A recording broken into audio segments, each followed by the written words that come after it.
Very good evening, everyone. Welcome to our first showing of Road to the London Grand Tournament. This evening, I am supported here by our good old friend Jason, but we have a special guest tonight. We have the tournament organizer himself, Russ Taylor. Russ, good evening. Welcome to the show and joining us, and thank you very much. How's life? Pretty good. Pretty packed at the minute. LGT's, as we know, is one of the biggest events in the world, so it's a lot going into it, a lot of questions to answer and emails to send out and things to prepare. But yeah, it's going really well. Looking forward to it. Excellent.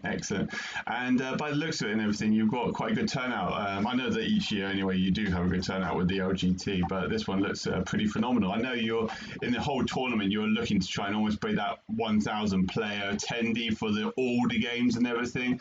But it looks like it's similar sort of levels. Is that what would that be right? Yeah. So there's 88 players for AoS, but in total attending the event, I think we're around the 1,400 mark. Wow, It's going to be absolute madness. That's amazing. Like Jason and I don't think. Oh, sorry, go on. Yeah.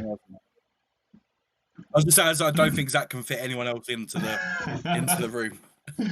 No, we came last year. It was our first time experiencing the London Grand Tournament, and we came away from it. It's like, this is quintessential. Like, once a year, we make an effort. We drop all the guns and everything, and make sure we attend, because it does feel like this is the main event for the UK. And with those kind of numbers, who would disagree? You know, without a shadow of a doubt. So this evening stream, we are looking at the battle plans of the London Grand Tournament for Age of Sigmar. We're going to go over each battle plan with Russ and Jason, and we're going to just kind of have a quick overview of them and our thoughts and ideas on them and how they could be played. And then afterwards, we're then going to do a Q&A with Russ himself.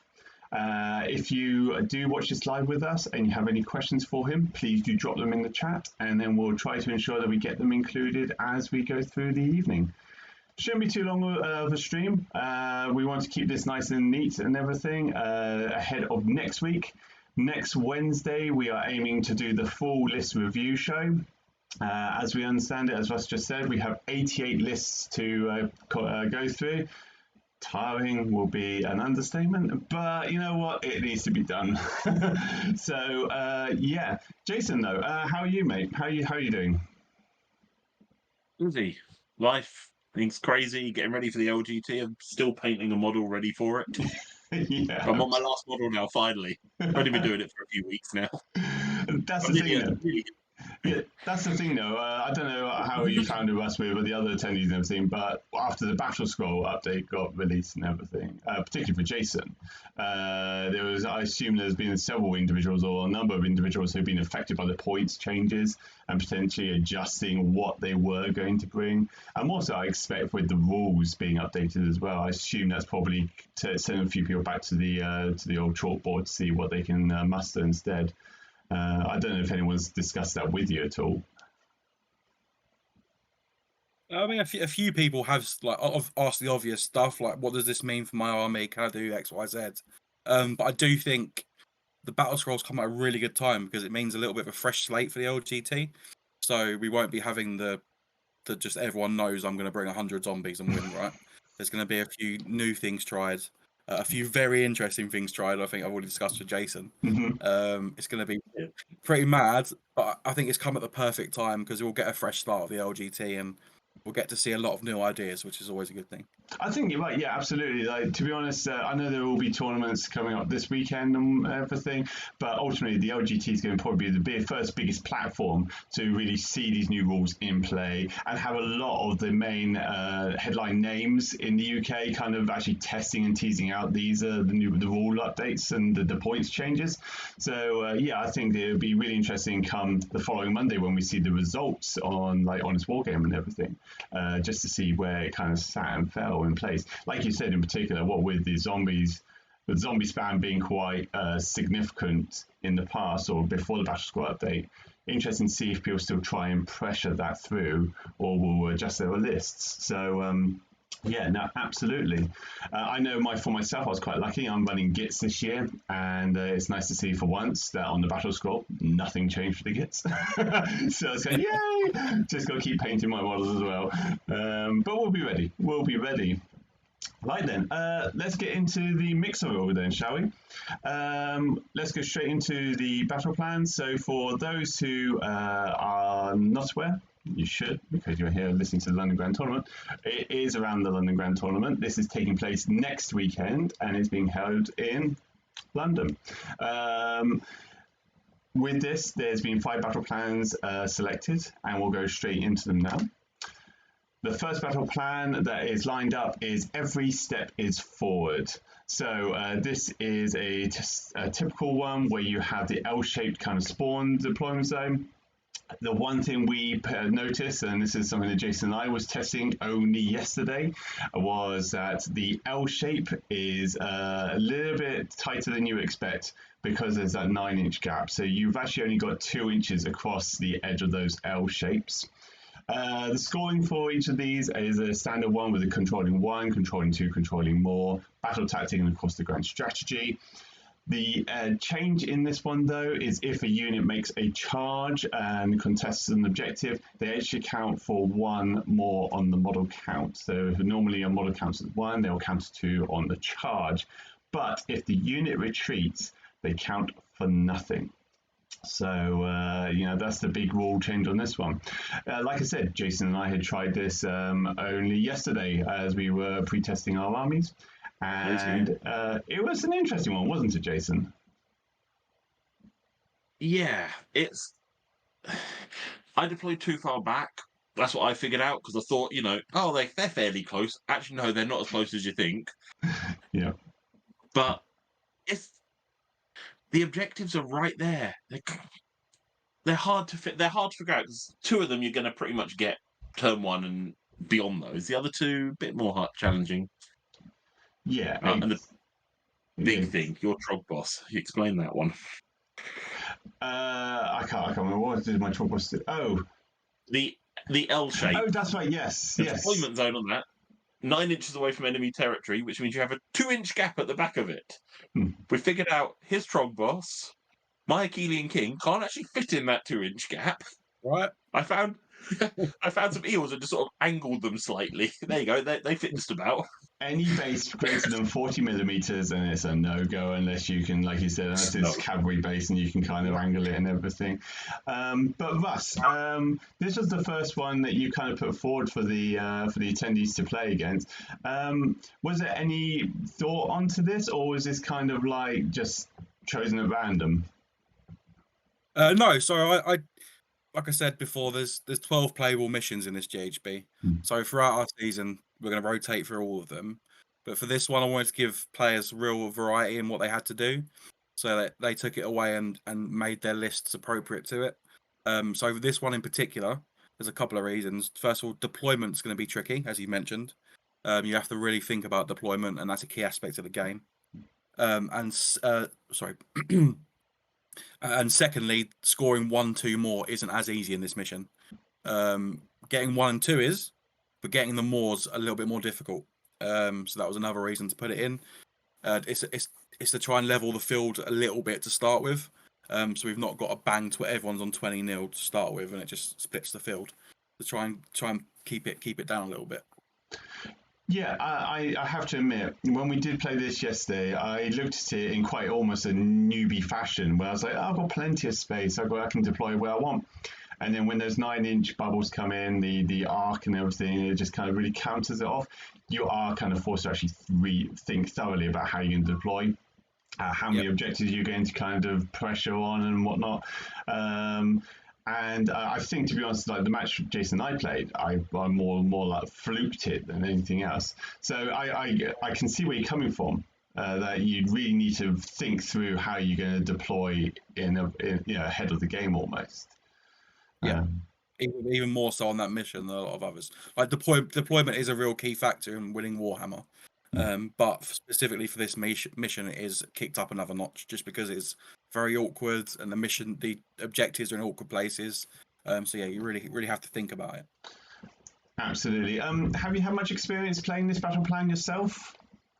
Yes, I've played it I think 3 times now. It just goes to show that we don't always just put in missions we like, because I absolutely hate this mission.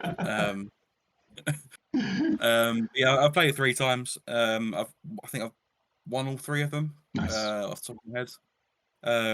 But it's very intensive.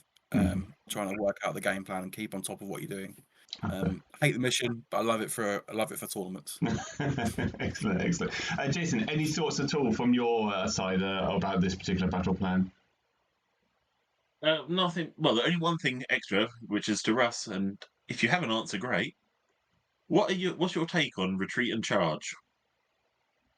What do you mean? Do they count on an objective?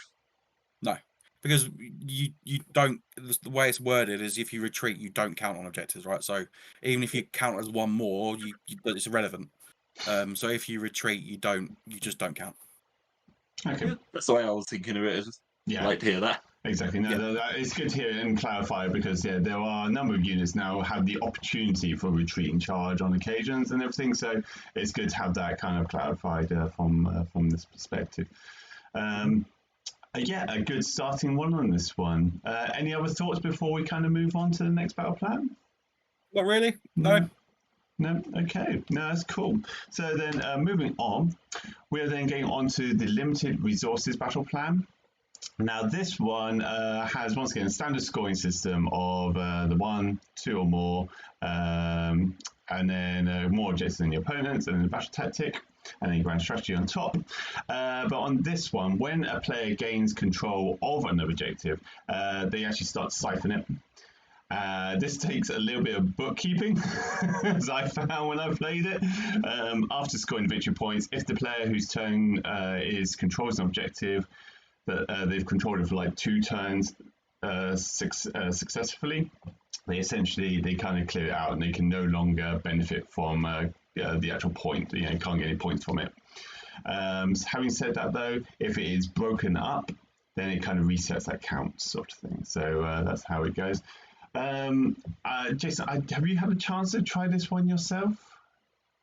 I haven't. I've thought about this one a lot, because I feel like this battle plan is more about how you play the game rather than who you're fighting.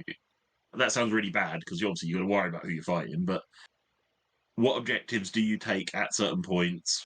What do you do with those? Because you can quite easily grab 4 of those objectives turn 1. By end of turn 2, unless you've lost them, you've 4 objectives on the board are pointless to you. Yeah. No, exactly. I know that having played this myself, I played it with a Gitz army, and I had 40 stabbers. And then I realised trying to fit 40 stabbers outside of 9 inches of each objective was incredibly difficult, and actually kind of messed my game up a little bit, because it was like if one touches it, it triggered it. And it did not go according to plan, particularly when I didn't take into account terrain also on the board. But for your perspective, Russ, what are your thoughts on this battle plan? Again, it's not a mission I personally enjoy, but I think it's a great tournament mission, because it offers something different, and it really rewards those players that plan ahead.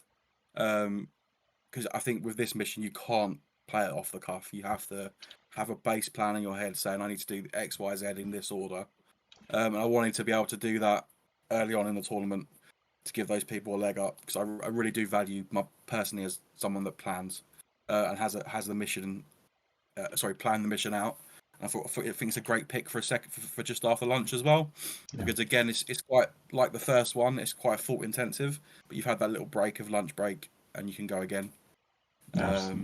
Yeah, that's pretty much my thoughts on that one. It's very different. Yeah, as a player yourself and everything, you kind of semi-answered it already, but I was just wanting to ask you, like, as a player yourself, do you kind of before the tournament kind of go over every battle plan and try and have a plan in place, or do you kind of wing it? How do you kind of approach tournament packs? Not specifically for each tournament. When a new general handbook GHB drops, I'll play all the missions as much as I can as early on. And then I've got plans for every mission for what I need to do as my army, and for my multiple armies in each mission. and then when I get to the table and I've seen my opponent, I can then adjust that to what I'm playing. Right. Yeah, I'm very much plan ahead. So when a GHB drops, I'll be straight on it. And again, that helps with my TOing because I've played all of the missions. I know which ones should be in a pack and shouldn't be. Yeah.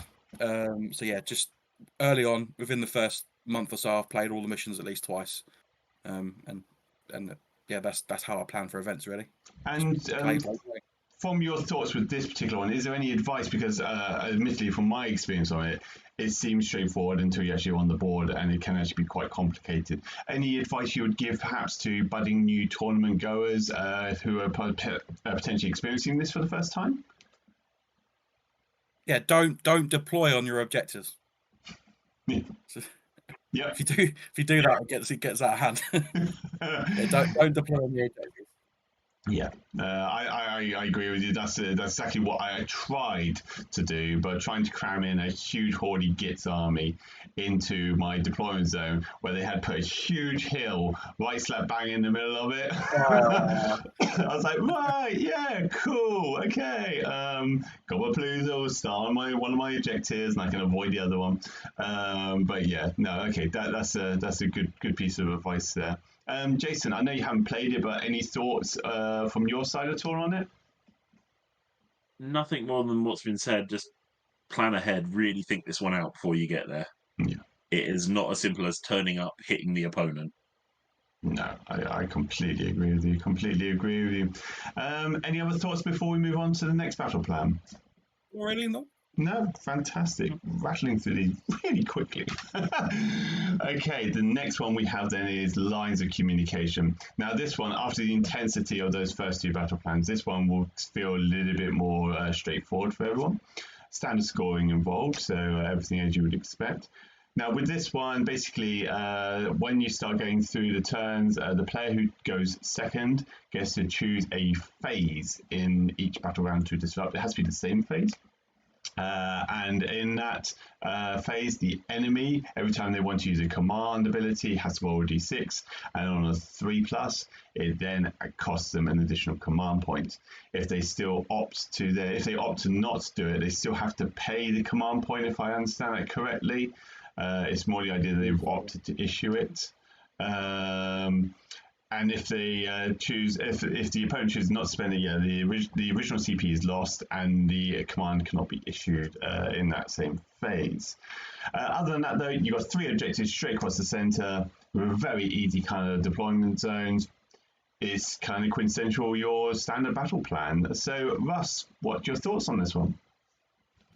It's more of a smash in the middle, which some armies like more than others. But I think the main reason it's where it is because it is slightly simpler. It's game 3 on day 1. It's when you're going to be at the most tired in the tournament.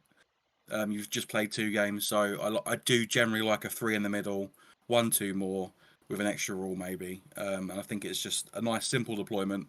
It's a really fun mission. And it's just gonna let people chill out for the last not chill out as such, but let people relax a bit more and finish the day off nice, rather than having something really intense last and you're going home with a massive headache, which we don't want. I think as tournament goers ourselves, we will really appreciate that. There's nothing worse than really trying to strain yourself on that third game and just getting completely knackered walking away on that first day. So no, it's a good idea. From your personal experience, though, having played this match, this battle plan, what are your thoughts? Is it one you like, or is it too dull? It is, yeah. So the faction I've been using at tournaments this GHB is Daughters of Cain. So anything smash in the middle is good for me. Always good, yeah. Yeah, and because it's a three objective mission, I can just camp on 2 and say this is the area I'm going to fight and control the game.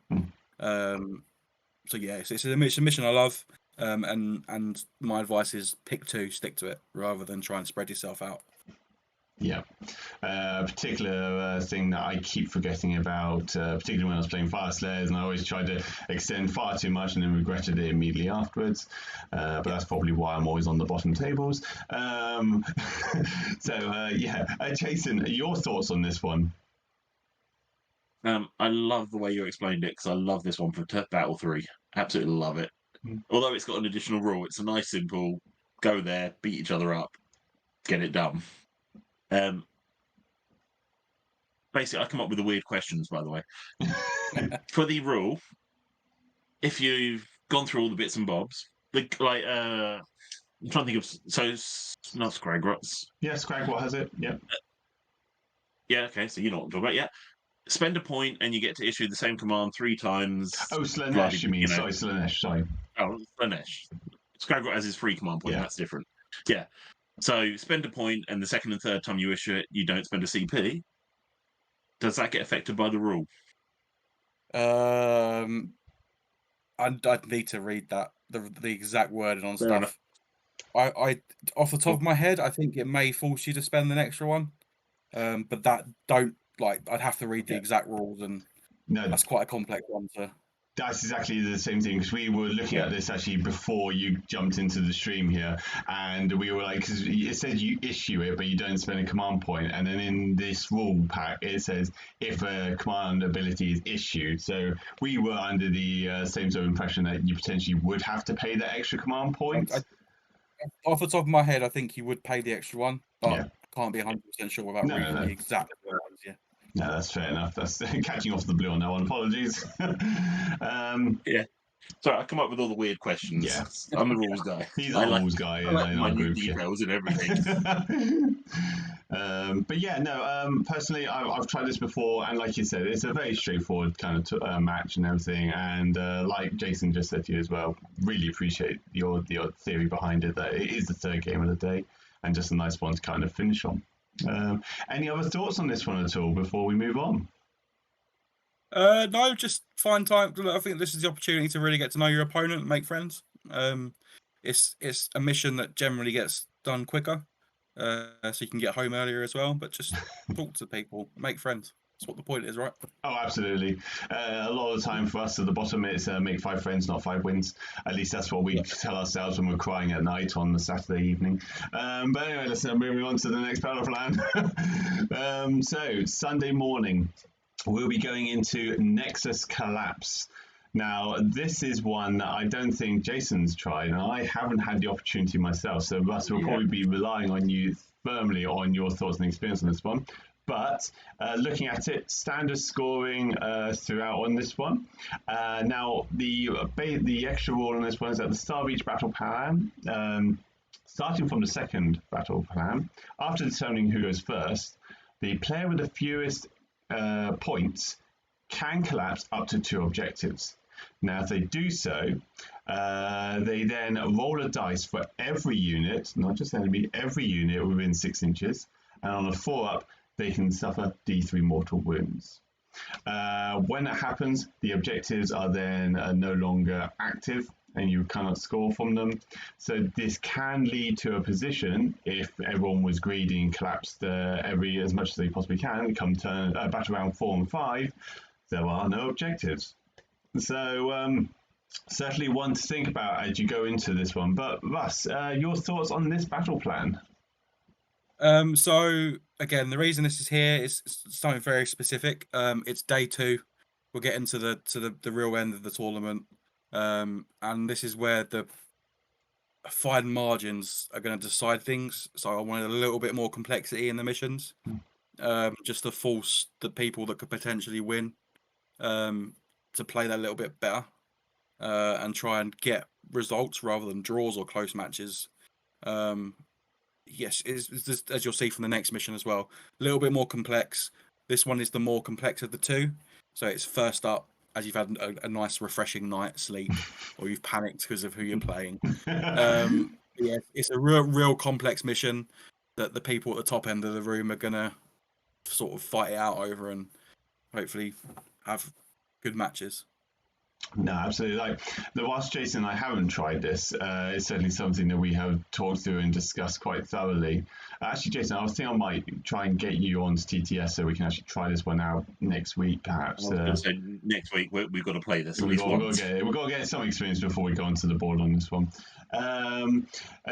What's your thoughts on it, Jason, before I go back to us on it at all? Interesting.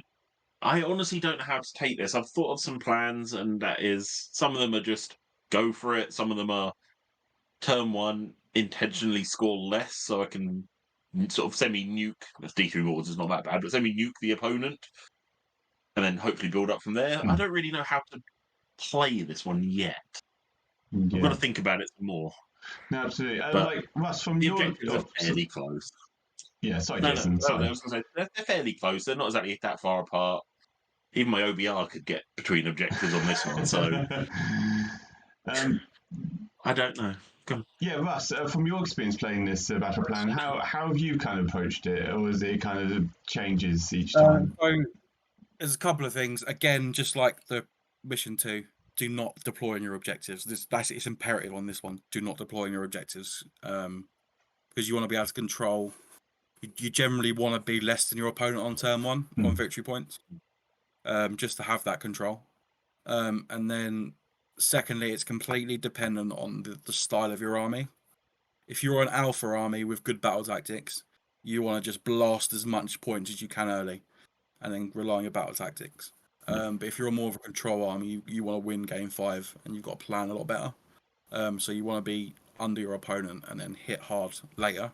Right. And then lastly is know what your opponent's battle tactics are, because if they're going to struggle late game, you can afford to maybe go up points early.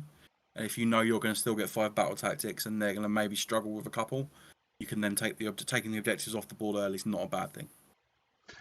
That's really good advice. Actually, I'm not saying I am, but I'm going to be rewatching this and kind of taking notes, just to kind of give myself, because you're right. I think it does come down to the type of army you are playing with, be it a control or an all-out aggressive alpha strike, which can probably dictate how you actually play this, and like you said, also the opponent as well, who you'd be playing against. Jason, any kind of final thoughts on this one? I know we haven't played it, but any final thoughts or? Final thoughts. Just like I said, it's just going to be a weird one to play, especially if you get one of those over-enthusiastic players that by turn 4 you haven't got any objectives, and you're just sitting there going, "Well, may as well just go in the middle and have a fight then. Smash it up. Just go for it. Why not?" That's when destruction armies love it the best. One other thing with that mission is as well, it's important to remember, first of all, you don't have to collapse any objectives, and you can just choose to collapse 1, because it's up to 2, so you don't have to do 2. So thinking ahead again is a good thing, having a plan for it. Yeah, a very chess kind of style map almost. I think 2 steps ahead of where you want to be as opposed to where you are at that time. Yeah, no, absolutely. No, it'll be a good one. And like you said, Jason, definitely give it a go on TTS so we can then try and scramble our heads afterwards, working out best place to work on it. Going on to Battle Plan 5, we are going to the good old Geomantic Pulse. So once again, straightforward. No, this is not straightforward scoring. No. So this has a different kind of scoring structure. You have 1 victory point for controlling at least 1 objective. You get 2 victory points for controlling the pulse, and we'll explain the pulse in a second. You then get 1 victory point for controlling each adjacent objective to the pulse, and we'll kind of develop that shortly.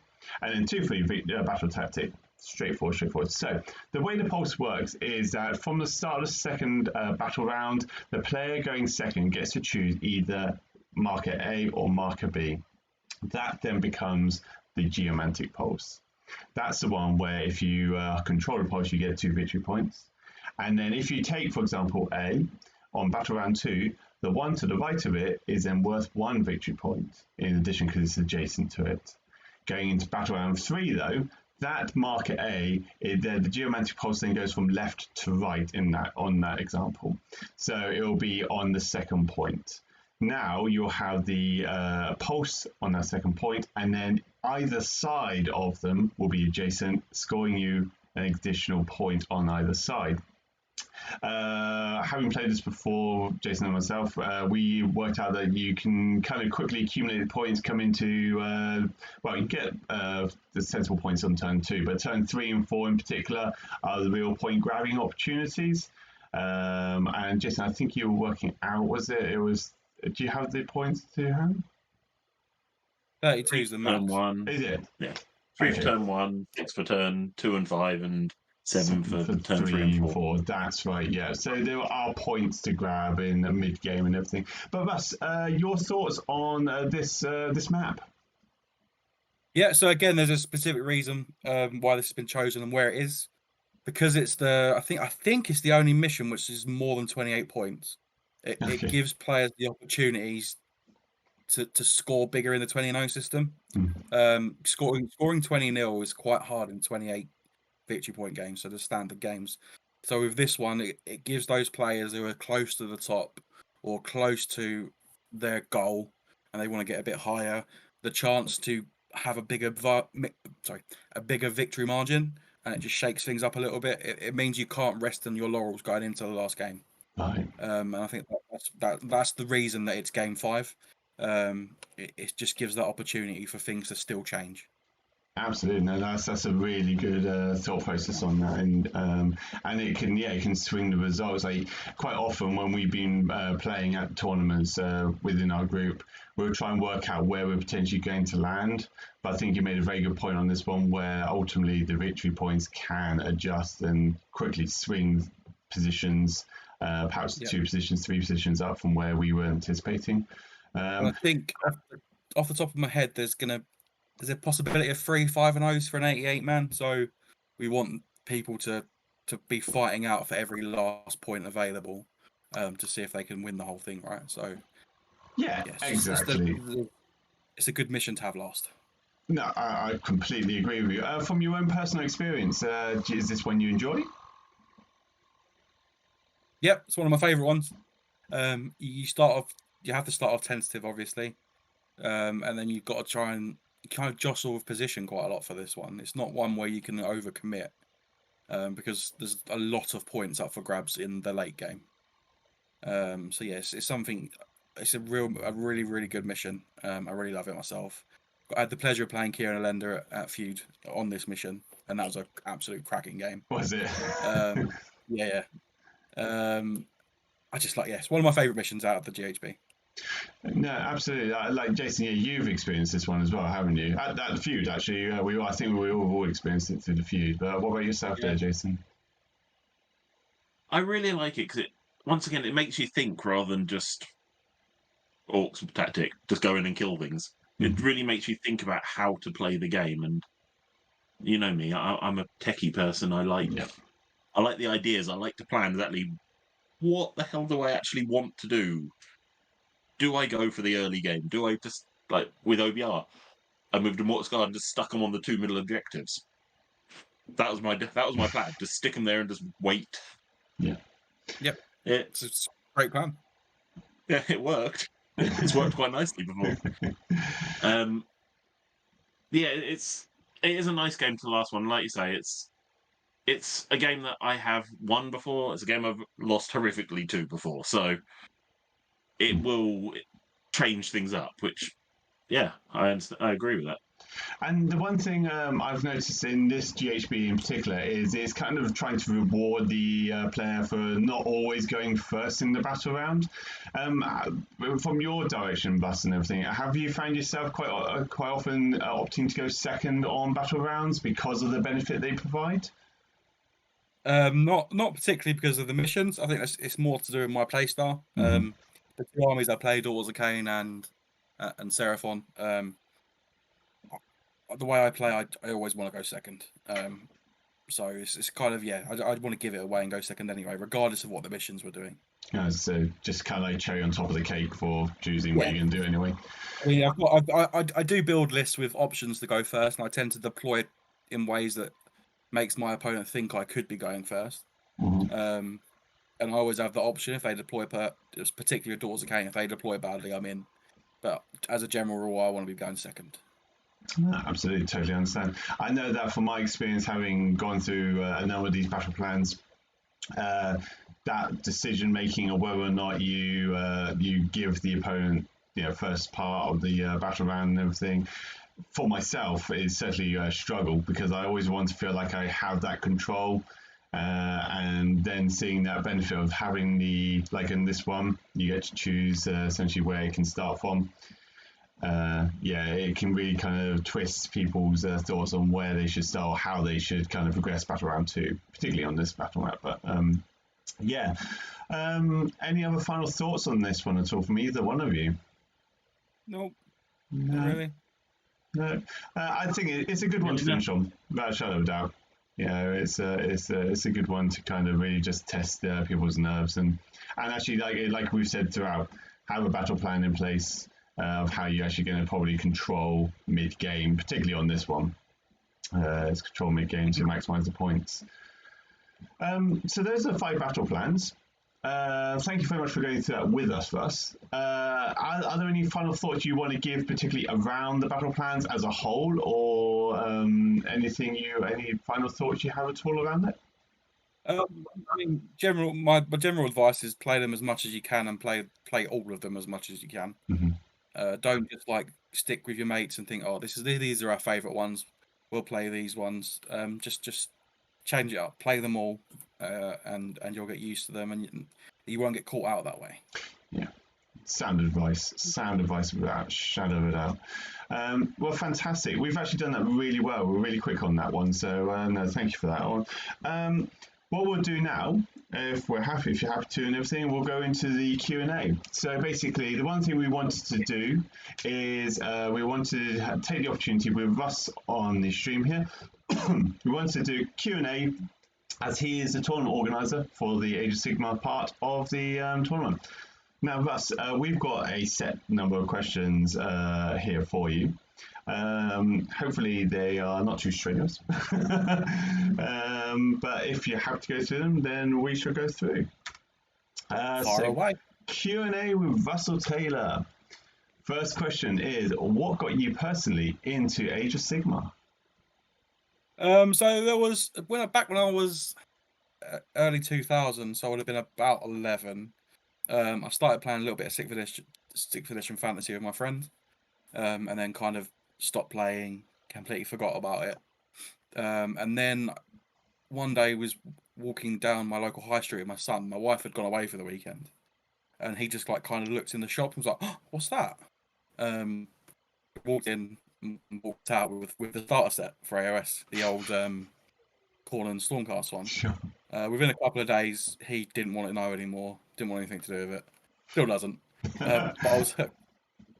So it was actually my son walking past and being like, "Oh, can we go in there?" That got me back into the hobby, and AoS in particular. So your old generation then, like myself, because your story sounds almost identical to mine, as tale as old as time for, I expect, our generation, where late 90s, early noughties, we're in that kind of the Warhammer, like I said, 6th, 7th edition. And then life gets the better of us, because that's what happened with me. Life got the better of me. I had to step away from it.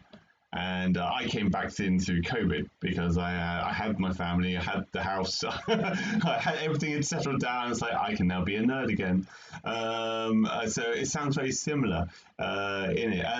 Do you find you're still enjoying Age of Sigmar in its general kind of capacity? Yeah, it's absolutely love it. It's probably the best thing I did was going into that shop. I made so many friends. And it's just such a great game. So, even at a very competitive level, so as you know, I play at the top end of the room.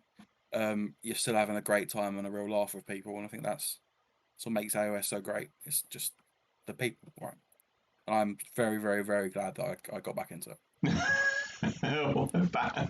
No, glad. So I thought you said bad. It's like bad. What bad? No, glad. I see. Glad, yeah. Yeah, no, I completely agree with you. And the one thing that really caught me on this one was particularly community around it. Like, you do hear tales of the 40k side perhaps being a little bit harsh on the community front, but from the Age of Sigmar side, it's been such a welcoming group. And then what with the streaming capabilities, like you got Rob from the Honest Wargamer, you got Vince over in the US with his streams that come on each week and everything, just to name a few. And just that kind of build into the community and actually getting to know the people around it. And like I said, then when you get into that tournament side of it, you actually get to meet these people face to face. It's a nice experience. It's something I never got the opportunity to do back in the old Warhammer days, I have to admit. Yeah, so it's not the same. I was obviously only young at the time, but you just played with my one mate. Never met anyone else. Never did anything else. And just like yourself, COVID is when I took competitive seriously. So as soon as COVID ended, I think my first tournament back was the London Open. Yeah, it was the first time I met Charlie as well. And yeah, that really, I was hooked, absolutely hooked from the first game, and just haven't looked back since. Yeah, you're saying exactly what Jason and I did. Like our first tournament experience was London Open, straight after COVID and everything. So we kind of went in. We probably were in the same tournament that you went to in that case. Got to meet Charlie, great bloke and everything, and kind of went in there a bit like tentative and almost like a little child, kind of don't know what we're doing. It's like, come find your table, and then just get battered. But yeah, so it seems like a similar tale. Excellent. No, I'm glad you've enjoyed it, and it's going well for you, as clearly you are, being always on top tables. So I want to ask you though, as the tournament organizer, how did you find it at the actual tournament, being there, but on a almost spectator place as opposed to being in the middle of the action? Is it good? Is it bad? Do you enjoy being a TO? I love being a TO. The real good thing about it is I love watching Warhammer live. So like even if I'm playing games, once I've had my turn, I'll be really concentrating on what my opponent's doing, kind of take in what's going on around me as well. And being a TO means I get to watch a lot of games. So like I'm going to be watching 44 games around at the LGT, and I think it helps me with my game as well. So I get to see way more matchups than other people would normally do. When I say like in my head, I should be good into this, it's because I've witnessed it. I've got data in my head. I've seen a lot of things. So that's a real plus for me for being a TO, is being able to watch all of these. But as I'm sure with most TOs, sometimes you just want to be playing. Particularly when you see all your friends are doing really well, or you think, oh, I could be winning this one. And you're not. So yeah, it's a mixture. I absolutely love being a TO for the reasons stated, but sometimes you do just feel like playing. Yeah, I was just going to say that's a really positive mentality to have. Try and find the positive side of being a TO, and you made some really good points there. I have heard like a number of TOs in tournaments I've attended, kind of like sat there, end of day one, perhaps start day two, going, oh, I want to be playing. So yeah, I can see where you're coming from on that front. But I'm glad it's not a negative experience, that you're still gaining something from it while still supporting the community, getting them to play their games. So that's really good. Before you carry on, Paul, yeah, we've got a question in the chat that relates to being a TO. If you had to give one piece of advice to someone about to TO for the first time, what would it be? Oh, for the very first tournament. For the first time, yeah. It's a tough one. Find some time to take a step back, take in what's going on, and just take plenty of pictures. It's the one thing I regret. Because I'm so engrossed in what's going on, I don't take enough pictures. So like you've got your own memories, and yeah, just take pictures of what's going on and remember those moments, because it is a pretty special thing to do. There's not many TOs. So yeah, just make sure you're there for yourself as well as the player. So just enjoy it and take lots of pictures. I know it's something that from our side with the Rusty New, because we have now considered that we'll probably do a mini tournament in the future. So that is actually sound advice for us, because having never done it before, we're sure we can manage a tournament, but never been in the TO slot. That's kind of good to hear. Yeah. Okay. Excellent. Congrats on making it on into Team England. Yeah, Russ is part of Team England. How does it feel to be selected, and more so playing against some of the highest position players in the game of Age of Sigmar? How do you kind of approach it? How does it make you feel? How do you deal with that kind of almost pressure? So thank you very much. It feels amazing. It's something I've worked towards for probably a year and a half now. I applied last year, didn't quite make it, but to get the call up this year it feels great. Playing other good players is scary. I think I'm sure everyone does this. They don't hype themselves up enough. Like, you don't think you're as good as you are. But playing the other players allows you to see that you are as good as you are. And I think that's one of the main takeaways, is have confidence in yourself. As we spoke about earlier, a lot of my work is done in preparation for tournaments. So no matter who I'm playing, I feel like I'm prepared. I've never really felt pressure, so that's not a real issue for me. And again, that's alleviated again by the preparation work. I work a lot with Darren Watson. He's a real good friend. We talk a lot about preparation, about lists and everything. And I think the more you do before the tournament, the less chance you've got of making mistakes at the tournament. And at that level, it is just whoever makes the least amount of mistakes. There's less than 1% between all of us. It's whoever makes the least mistakes on the day will win. Absolutely. Pretty much. Yeah, excellent. No, to be honest, when we actually saw it come up on Twitter that you were named into it, we did kind of say, yep, that's a worthy entry into the team. Quite often when we've seen you at the tournaments that we've attended and outside of it, when we see the results and you're always kind of top tabling, if not winning it, it's a well-deserved position for you to take. And we wish you the best of luck, and Team England, because also we're all clearly English and everything. And hopefully you take us to the top levels with that. So good luck, sir. Yeah, exactly. Looking towards the Grand Tournament itself, then, what can us attendees do to make the tournament a little bit easier for you as the TO and the organisers? Is there anything we can do that will alleviate any stress or issues for you guys? There's a few things. First of all, I think this is more of a personal one. Some people like it. Is please don't write essays on your lists. It makes checking them an absolute nightmare. The reasons for it are great, but please, if you want to do that, print them off and give them to your opponent. Just checking lists with anything extra is very confusing when you're like 60 deep into an 80 list and you've done 30 essays. Please just submit your list of what should be on there, nothing else. And then secondly, ask as many questions as you need to. Don't ever be afraid to ask a question. It's literally the whole point of me being there, whether that's through an email or a text before the event, through Twitter, or when you're at the event. Like, do not be scared to ask a question.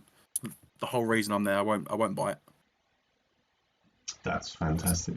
To be honest, what you said the earlier bit with the whole doing your lists and everything, we have the fortunate opportunity to kind of do list reviews for the tournament. And when we have done past ones, having those essays on that is a bloody pain in the ass. So completely sympathise with you on that one, where we just want the raw data and the numbers so we can do our job as well. So yeah, excellent. Attendees, take his advice and everything, and if you can do that for him, it's one less worry for the TOs.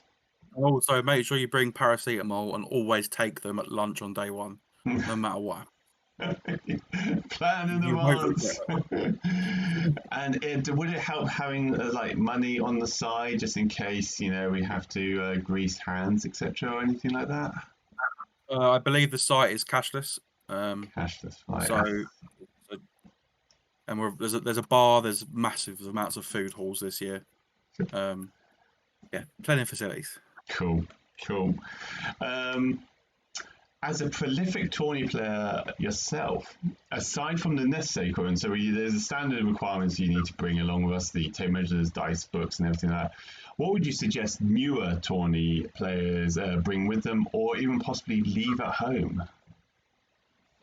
I would. The big thing for me, and I'm sure Darren Watson will be cheering me on when I say this, is bring a notebook. Write down what you think you've done well. Write down any mistakes you've made. Just because you can then go back and look over that, and you'll find out the reasons to improve and what you need to improve on a lot quicker than just memory banking it. So a big thing for me is bring a notebook. Just write as much down as you can. If it's between rounds, if you've got time while your opponent's playing, just write anything, whatever it is. It's not a stupid note, and you can go back over it. And the more you can go back over it, the better you get, faster, and the more enjoyable games you have. I don't really know what to say about not bringing anything. No. An interesting one. No. Like boards or tokens that take up the entire board. Oh yeah. Yeah, it's something I've learned from my own personal experience that I would always put out there. Is that it's wonderful having the tokens, the counters, and all these little bits and bobs to put on the board with you, but perhaps just take what you need. Don't have the bits you won't be using, because I am it's my own fault for doing it. Where I've gone to a board. I just dropped lots of counters, lots of books, and it's like I don't need half of this stuff. So yeah, take only what you need is my thoughts on that one.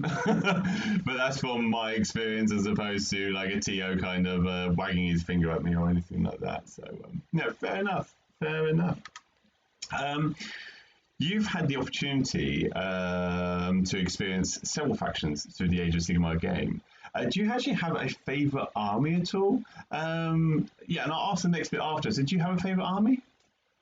I do. It's Daughters of Cain. Mm-hmm. Just love the army. Models are amazing. The way it plays on a table with me, it's very fluid in the builds. There's loads of viability in different ways. Pretty much all of the models in the book are usable. I would say the lore's great, but people that know me, I really don't care about the lore. I'm not a lore person. But yeah, it's Daughters of Cain's my army. It kind of always, after, like I said, I got that starter box. The first thing I did after that was start a Daughters of Cain army. And I've had it ever since. I just love it. The snakes are amazing. Do you think that from the Daughters of Cain army perspective, like you don't see too much in the rules or the upgrades or the benefits that other armies have seen recently? Do you think they are due a little bit of a boost to help them, or do you think they're in a good place? I think they're in an amazing place. I think they're probably the most underrated army in the game at the minute. They can score 28 points on pretty much any mission without doing too much. And without being able to be stopped. There's a couple of bad matchups, but I genuinely think they're an A tier minimum, and the right players will get a hell of a lot out of them. Yeah, definitely the most underrated army. Totally respect that. Admittedly, it's an army that I've always have looked at and liked the idea of. I used to have witch elves in my old Warhammer army. And it was one of those things I looked, and when I saw Daughters of Cain actually be a book in its entirety, I was tempted at the beginning. Never gone there, but probably give it a time or so, and I'm sure I'll probably touch it up. But perhaps when it gets to 4.0 or something. On the similar sort of line, though, is there any army you kind of like sneer at when they come to the opposite side of the board to you, or is there any army you kind of really do not like? Not in particular. There's no army I dislike. No. I don't really. Destruction armies aren't for me. I don't know why. They're just not. But I wouldn't say I dislike them. They're just not for me. I'm more of an older boy, as you can see. Daughters of Cain and Seraphon. Destruction armies just aren't for me. No, I have similar thing with Death. I've always wanted to try and have one army of each faction, and there isn't one Death army that even remotely interests me. So yeah. Completely understand where you're coming from on that front. No, fair enough. From a rule perspective, I've got a question in the chat again. Go for it, yeah. As a TO, do you think it gives you an advantage competitively as well? Are there two different aspects of the game? As a TO, do you think it gives you an advantage competitively, or are they two different aspects of the game? Yes, I do. Like I said earlier, I can watch. I can watch like over these last 2 years. I've probably watched thousands of games. Right. So I've watched the results of a lot of things happening. I can pick, and I get to watch a lot of good players. I've watched probably the best players in the world on a consistent basis. And you pick up a hell of a lot. So yes, for sure, being a TO helps you competitively, definitely.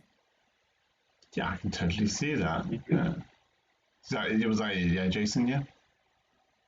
Yeah, that was it so far. No, cool. No, that's I can totally understand where you're coming from on that front. Absolutely. From the actual Age of Sigmar game, there are always rules that people either like Marmite, love, or hate, and everything. Are there any particular rules which grind your gears or frustrate you in the game? There's I wouldn't say I dislike any rules. I'm very much a person that's always advocates to play as they are. But Spirit Gal is just annoying. I'm glad they changed it. Not because it's a bad spell, it's just because I don't want to be putting wound counters on all my models. Across the board. The most annoying spell ever. I know, Spirit Gal. I know Vince was doing his Battle Scroll review this week, just past Wednesday, and he said that as a Skaven player, that really got on his nerves, because not only was he doing the counters, but where he was running MSUs, he'll lose a rat from each squad, and then they're all taking battle shock tests. And so it wasn't just the one rat that was running; it was 2 or 3 potentially from each of his squads. It made you want to tell your opponent to start marking. Like, if you're going to cast this spell, you're going to start counting who's taking wounds. Like, I'm not doing this. I'm the bookkeeper. It's your fault. No, absolutely. Do you like how they updated it didn't they, in the Battle Squad update? Is it 3 units now rather than everyone? Much better. Certainly a life improvement on that front. Absolutely. And is there any advice you would give to a new player starting out on the tournament scene? Go to as many tournaments as you can physically go to, because you'll meet the most amazing people you'll ever meet in your life and make the best friends. Like, don't be afraid. No one I've been to a tournament with is a knob. Like, everyone is genuinely amazing. They'll always be up for answering any questions you have. They'll chat to you about literally anything. Like, just don't be afraid and just jump in. It's the best thing to do. Learn on your feet. And from like similar sort of perspective, not necessarily from tournament side, but just new players coming to Age of Sigmar, having been in the area, the hobby for as long as you have and everything.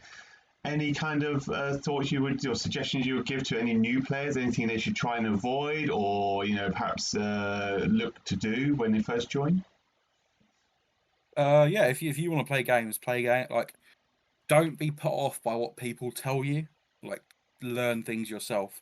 If someone's like, if you've got your local community says XYZ is busted or it's MPE and whatever, like, don't listen to it. Play it yourself. Learn what you like and learn what you want to do.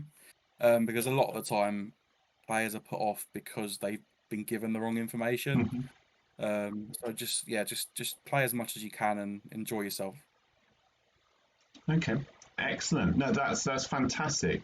That's all the questions we have at the moment. Oh no, we did have one other. Yeah, go on, Jason. I was going to say I've got one more in the chat as well. No, go for it. Anything you would like to you would change or like to see for 4.0? Oh, good question. Oh, that's a good question. New Skaven minis. Yes, please. Yes. New Skaven minis. Yeah. Too long.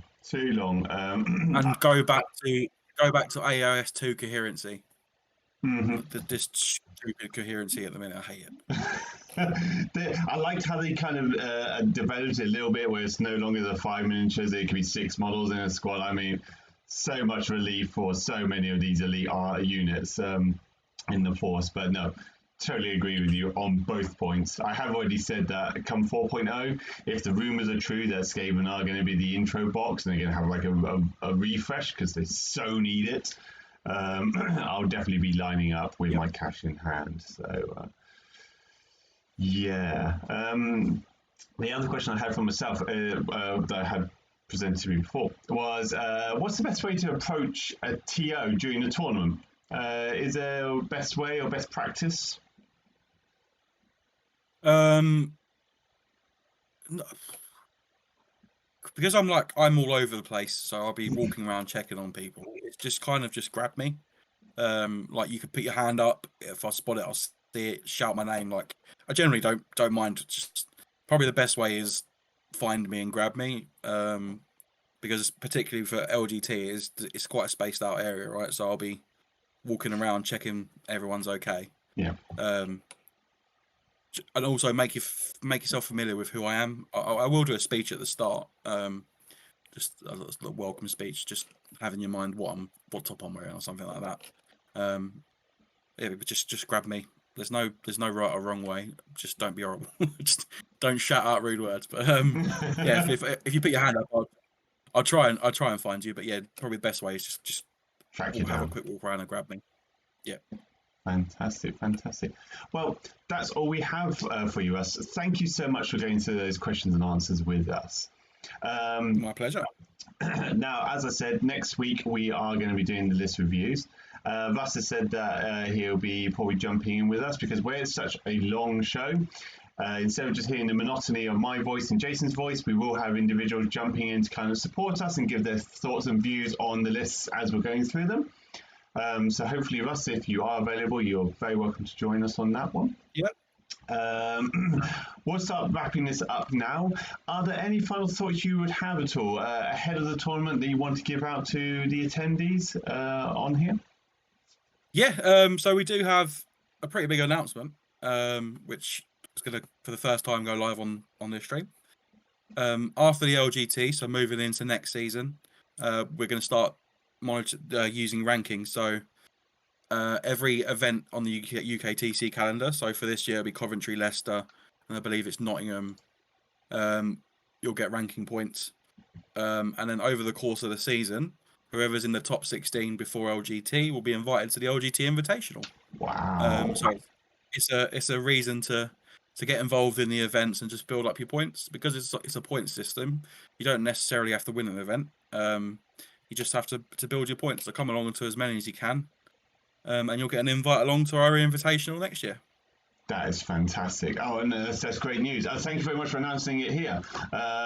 We feel privileged. So yeah, a new ranking system for us to use as tournament players, with the potential for an invitation to the LGT at the end of the year. Wow, Yep. Russ, thank you so much for that, and thank you very much for being part of this show with us. Not an issue. You're right. Viewers, this will be available on YouTube. Please leave a like, leave a follow if you are watching this live, or if you can leave a like, that helps us no end. We're only in the infancy of this channel, and the more we get, the more that we can get out to further people and further communities. We shall leave it there, and we shall speak again next week. Good night, everybody. See you later. Bye.